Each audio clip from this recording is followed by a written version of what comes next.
911. What is your emergency? Someone phoned me and my brother home from school. I guess they're not home. Lock the door.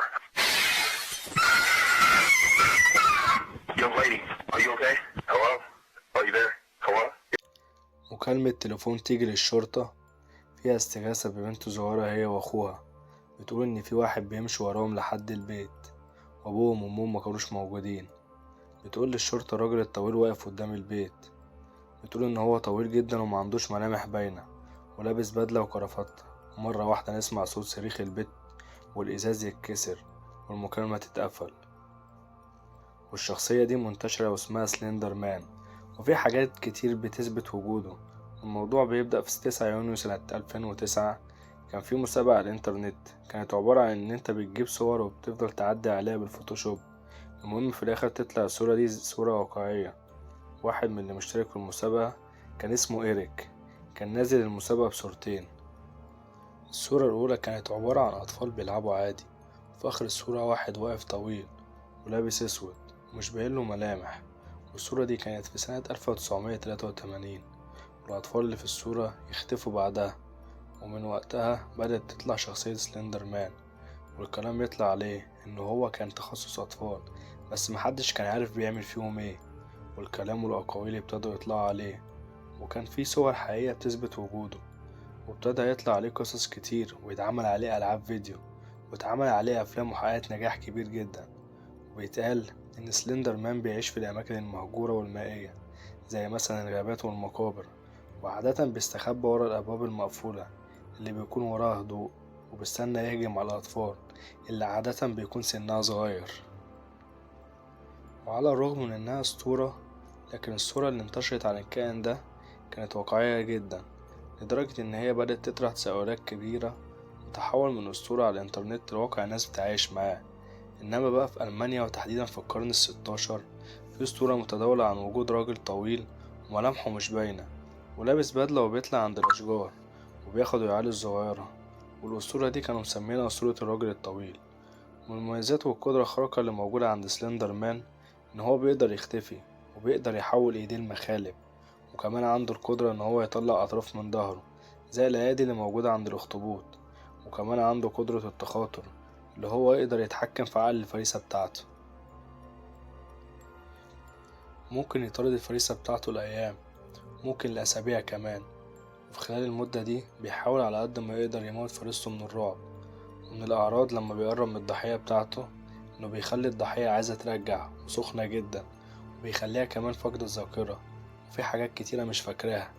ده غير إنه بيطلع في الكوابيس للضحية بتاعته، والسبب اللي بيخليه يختار الأطفال اللي سنهم صغير علشان يقدر يتحكم في عقولهم بكل سهولة ويتعامل معاهم على إنهم عرايس لعبة. والكائن ده بيتغذى عن الخوف. تعالى بقى أحكي لك سلندر مان جه منين أساسا، وإيه السر اللي خلاه من غير ملامح.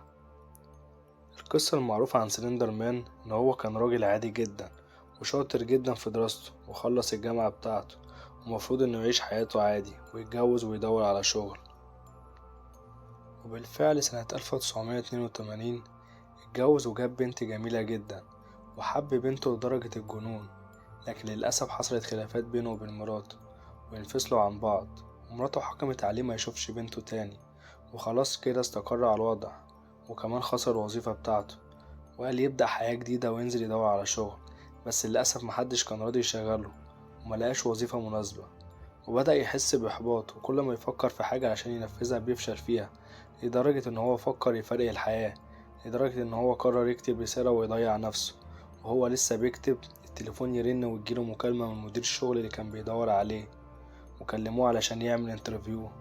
وبدأ يحس بالأمل، وتاني يوم صاحي متحمس جدا للوظيفة الجديدة اللي هو رايحها، وبدأ يجهز حاجته. في وسط الحاجات اللي بيجهزها شاف الصور اللي مع بنته والرسومات اللي كانت رسمها، وبعدها حزن جدا لأن دي الحاجة اللي بقاله من ريحة بنته. المهم خد بعضه ونزل عشان يروح الشغل، وحس إن ممكن يتأخر، فقال يختصر الطريق ويمشي بين الأشجار علشان يوفر الوقت. وبالفعل دخل جوه الغابة، وهو داخل الطريق عدوا عليه 4 شباب راكبين عجل، من الشباب الصايعة اللي هي بتفضل ترازي في خلق الله، والسن بتاعهم كان من 14 سنة ل17 سنة. وقعدوا يضايقوه وخطفوا منه شنطته وطلعوا يجروا. فضل يجري وراهم وكل همه الشنطة اللي فيها الأوراق، بس الأهم من الأوراق بالنسبة له صور بنته، لأن دي الحاجة اللي باقياله. وفضلوا يجروا وراهم لحد ما اتفرقوا، ومن هنا كل واحد أخد طريق. لكن سلندر مان فضل مركز مع الولد اللي معاه الشنطة، فضل يجري ورا الولد وهو بيترجعه الدموع في عينه إنه يرجعله الصور بتاع بنته ومش عايز الشنطة.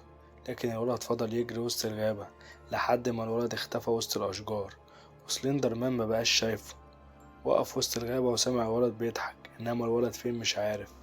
فضل يزعق ويقول هات الشنطة وأنا أعملك أي حاجة. وأول ما قال الجملة دي سمع صوت في ظهره واحد عجوزة بتقوله انت متأكد انك هتعمل اي حاجة؟ بيبص وراه بيشوف مين، ملقاش اي حد، انما في اخر الطريق كان في بيت مهجور. فقرر ان هو يروح عند البيت لعل وعسى يلاقي الولد. وعلى الرغم ان هو كان خايف انما مصر يرجع صور بنته، لحد ما وصل عند البيت المهجور. والست العجوزة بتقول له ادخل. رد عليها وقال لها انت معاكي الصور؟ قالت له ايوه افتح وادخل. سلندر مان كان مفكر الست العجوزة محتاجة فلوس وإن هي سلطت عليه الأطفال دول.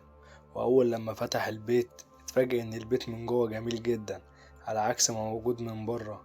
ولما دخل شاف الست العجوزة اللي كان وشها مليان تجاعيد ومخيفة وشكلها ما يطمنش. قال لها انتي لو عايزة فلوس أنا معيش حاجة اديهالك، كل اللي معايا الصورة اللي معاكي. الست ضحكت ضحكة شريرة وقالت له انت مين قالك إني عايزة فلوس؟ أنا مش عايزة منك فلوس، أنا عايزة روحك. أول ما سمع كده كان مفكرها بتهزر، وفضلت الدموع بتنزل من عينه وقال لها أنا روحي راحت من ساعة ما بنتي راحت مني، عايزة روحي خديها، أنا خلاص مبقاش ليا حاجة. الست قالت له استنى دقيقة وأنا هجيبلك الصور بتاعتك. وفعلا لقى الست جايبة صور بنته وحطيتها على الترابيزة، واتفاجئ إن الصور والرسومات بتاعت بنته متشخبط عليها ومش باينة ومكتوبة عليها كلام غريب. واتضايق جدا وكلم الست العجوزة وقال لها أنا عايز صوري سليمة مش مكتوب عليها حاجة، ايه اللي انت جايباه ده؟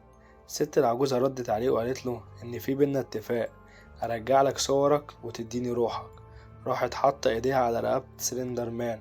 هو طبعا اتنرفز ومسك ايديها وحدفها بعيد وقال لها مفيش بينا اتفاق غير لما ترجعلي صوري سليمة.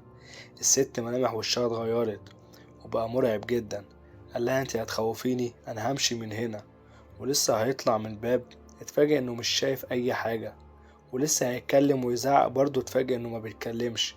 الست قالت له انا شلت عينك وبقك. واتضح في الاخر ان الست دي مش مجرد ست عجوزة، دي طلعت ساحرة شريرة كمان. راحت قالت له ان فايدة مناخيرك ايه وانت ما عندكش عين ولا بق. راحت شالت له كمان مناخيره. سلندر ما كانش مصدق اي حاجة وخايف جدا، وقالت له انا هاخد روحك. رد عليها وقال لها خديها، وحطت ايده على قلبه وحس ببرودة كبيرة. الساحرة قالت له انا شلت منك كل المشاعر ما عدا الانتقام. وقتها سلندر مان كان غاضب جدا وكان عايز ينتقم من اللي كانوا السبب في اللي هو فيه، اللي هما الاربع شباب. الست العجوزة طلبت منه ما يظهرش قدام عامة الناس.